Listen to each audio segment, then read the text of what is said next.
posted solutions to this. Supposed to have the second one posted there too. Person with neat handwriting hasn't copied them over yet.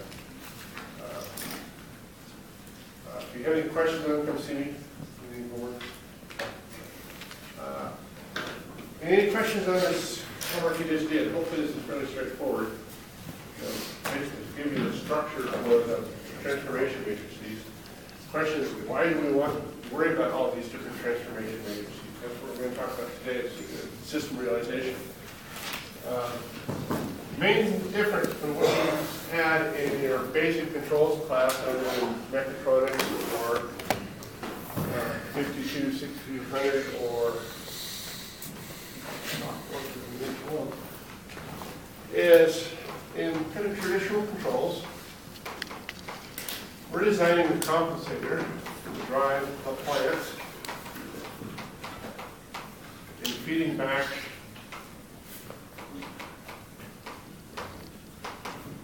so here's our output. We're designing everything here with this usually a single feedback. Okay? And we're controlling, we're adjusting the error signal to drive the plant.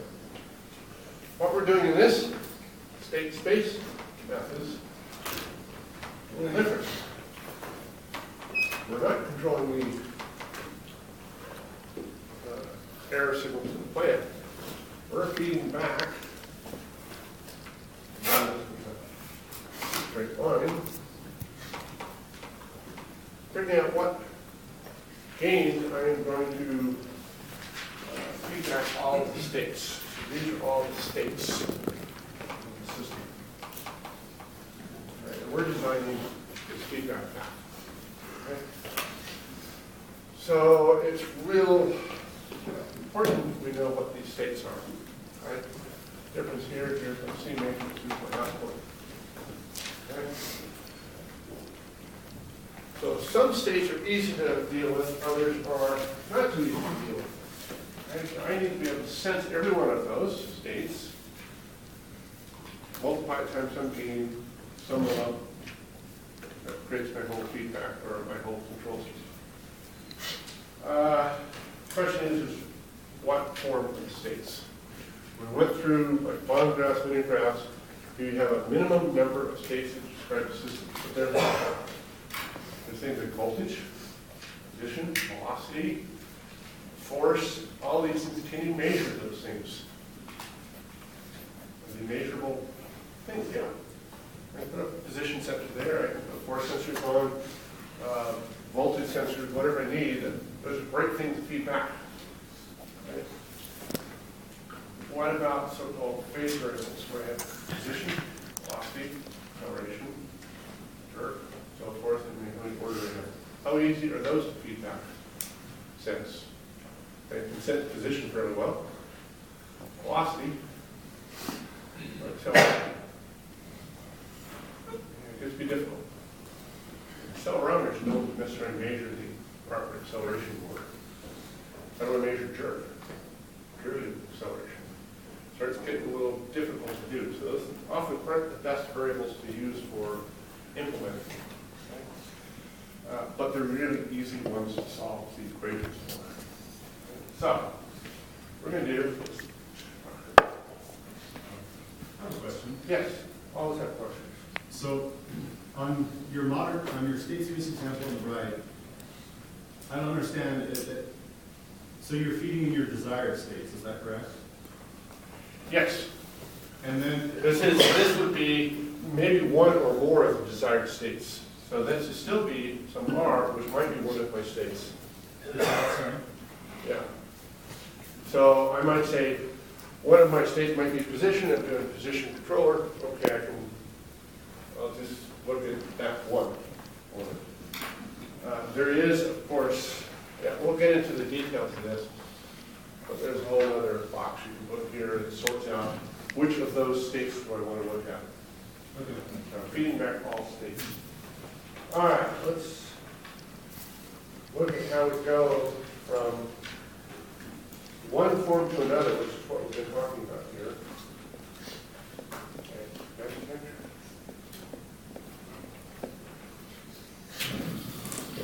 which is kind of what you did in your homework this last one. Look at it in a little more detail.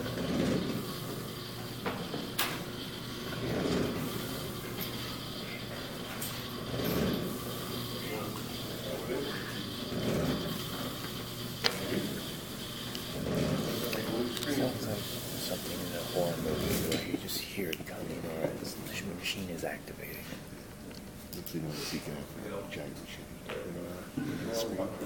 But the crowd is cheering for All right, so this area called system realizations, and the book has some nice old chapter doing this. So far, what have we done? We looked at modeling in a limited way. We haven't gone for a full set of implications of modeling. We have a system dynamics class that goes through this in very much detail. That's usually the hard part. Control system. Getting to a model for your system.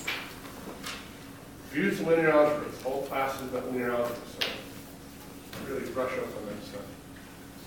And then found solution state equations, right? Which is some homework I'll post after class. Will do more on that. We found state transition matrix. Remember, state transition matrix is what? What is it?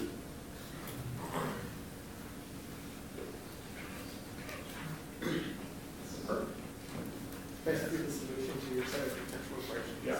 Which set of differential equations is the solution? It's a homogeneous solution to differential equations. Yeah.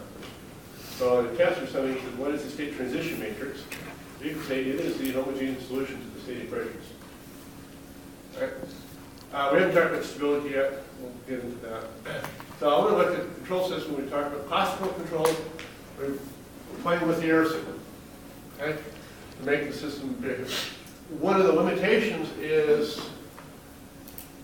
can I make it behave exactly how I want?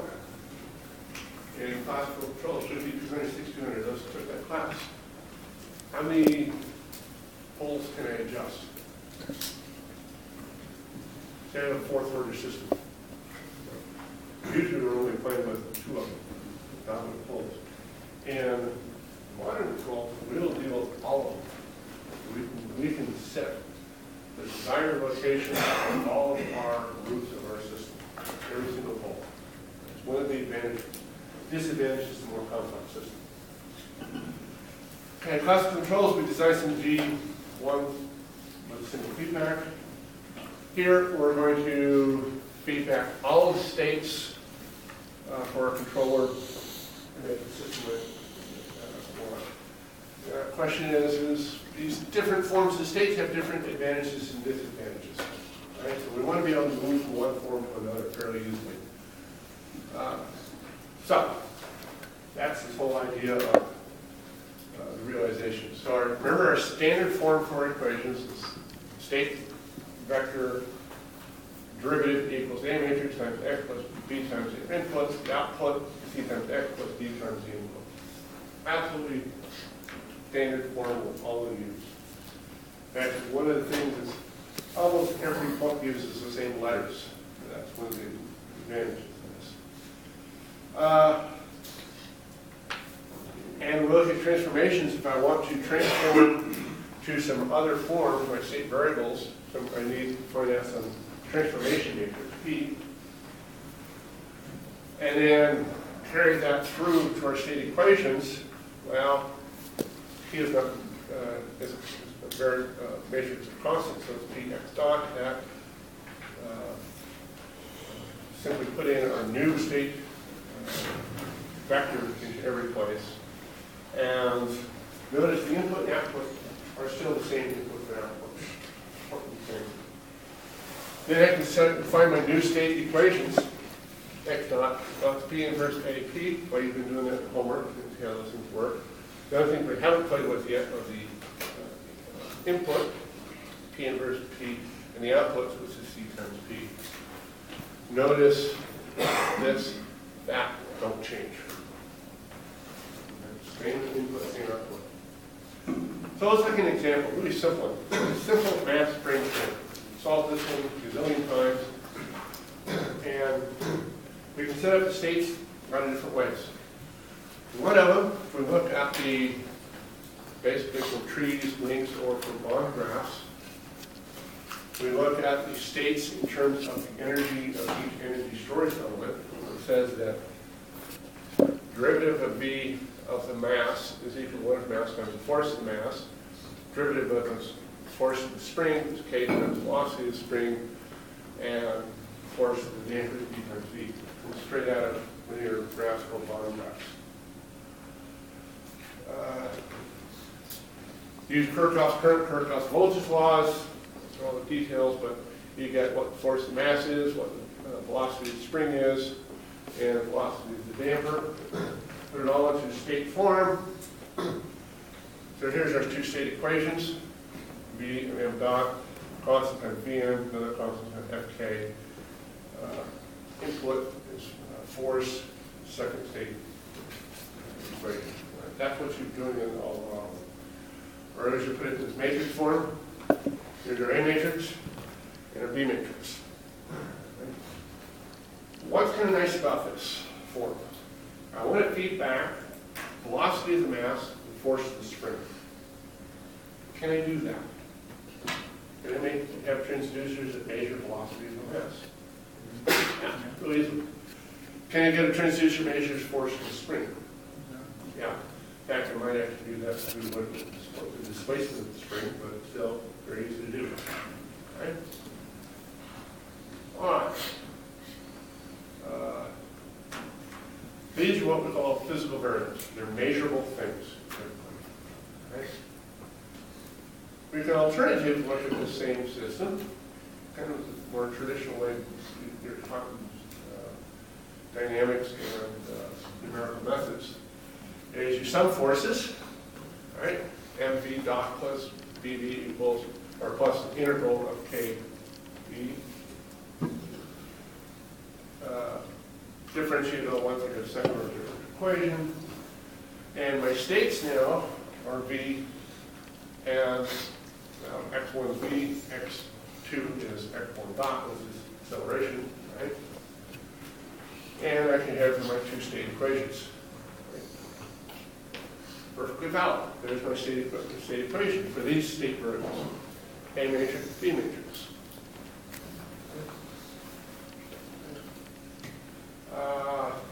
My states are what? X1 is velocity, X2 is acceleration. How do I measure acceleration for this system? Maybe. Accelerometer measures what? Change in velocity. What's its reference for an accelerometer? Inertia? What's the inertial frame of reference, right? Is that necessarily what we want here? Maybe not. Right? Think about the problem. I have a robot arm measuring velocities, right elbow. Measuring acceleration of my elbow. Can I use an accelerometer to get that acceleration? No. Not very easily. Because accelerometer measures world space, right? Not elbow space, right? So how do I measure this acceleration?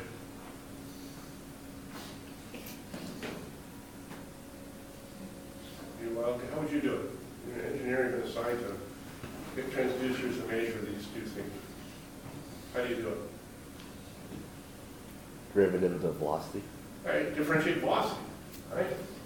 Logical thing to do. What's the problem? Lots of noise. Noise. Right, so it might be impractical to do that. All right, so the first one's velocity, second acceleration. May need to differentiate the first state. Characteristic equation, however, is real obvious. It's sitting right here. There's the coefficients of the characteristic equation. A lot of advantage of that, right? So mathematically, this is a great form. Practically implemented, maybe not so great. Okay? So what else can we do? So these are what we usually call like a painted form, or some people call it phase form, because these are successive derivatives or states.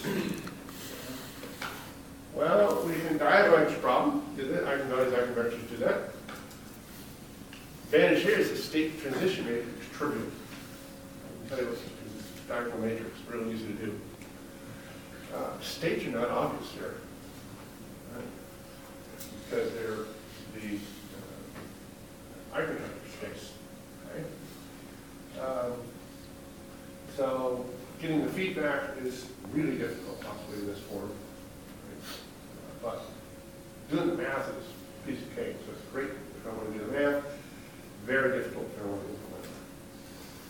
Well, what we're going to do is do these what we call canonical realizations. I want to be able to go from one form to another. Right? It's really quite easy to do this. Right? So let's look at these different forms. And I want to do this by an example. Here's a transfer function, very simple one, second order, right? Output over. And one possible one is say my first state is y, my second state is the derivative of that. That is the kind of that phase form. And to do that, I get these state variables. That's one dot. It's always this form of zeros and ones up from there, and my characteristic equation coefficients show up in this row here. Okay. Input matrix is almost always 0, 1, and output's quite simple. Okay. Very, very simple. This form is called the controllable form 1. Right? You like put names on things. So when you do this standard type, take successive derivatives of your, say, position, whatever, you put it in what's called controllable form 1. What if I reverse? What's x1 and x2? You can do that perfectly fine. You can find x1 and x2 as anything you want. Go through the same process. Well, it's what's very similar, except now I'm in the first row here instead of the bottom row. Everything else is very similar. This is called the controllable form 2. Okay? So all I've done is controllable form 1, characteristic equation coefficient shows up in the last row, controllable form 2 shows up in the first row. Okay? That'd be a big deal. All right. We can also write this in terms that x1 is output, and x2 is derivative of that plus some constant times position. Right? And we can define what that constant is. Then what you have for your state equations, x1 equals x2 plus alpha x1, x2, put in all these terms, you have this alpha showing up here. And you can choose that what you want. And what I'll do is I'll choose that to be 3. Because then it makes this term and that term wrong. The arbitrary what your terms are. And when you do that, these are our state equations. Here's the coefficients of the characteristic equation showing the first column this time. Okay? This is known as observable form. Right? See about controllability and observable here, but these are the names of the form. Well, what if I reverse x1 and x2? You can do that. Guess what happens? Same thing, except now it's the last column where the coefficients of the characteristic equation show up. Okay? What do you think this one's called? Observable form. Got it. All right? If you said observable form 3, you missed. So, 4 basic forms. The main ones to think about are what we'll call controllable forms and observable forms. We're going to come back to that when we start designing our controllers and what we call observers. Right? Look at this thing in here. Here's a generic transfer function, and notice I have zeros in it. So I have essentially a polynomial, the numerator polynomial, and the denominator. The denominator polynomial is the characteristic equation. The numerator one is basically locating their zeros. And you can go through this saying of what like observable form 2 is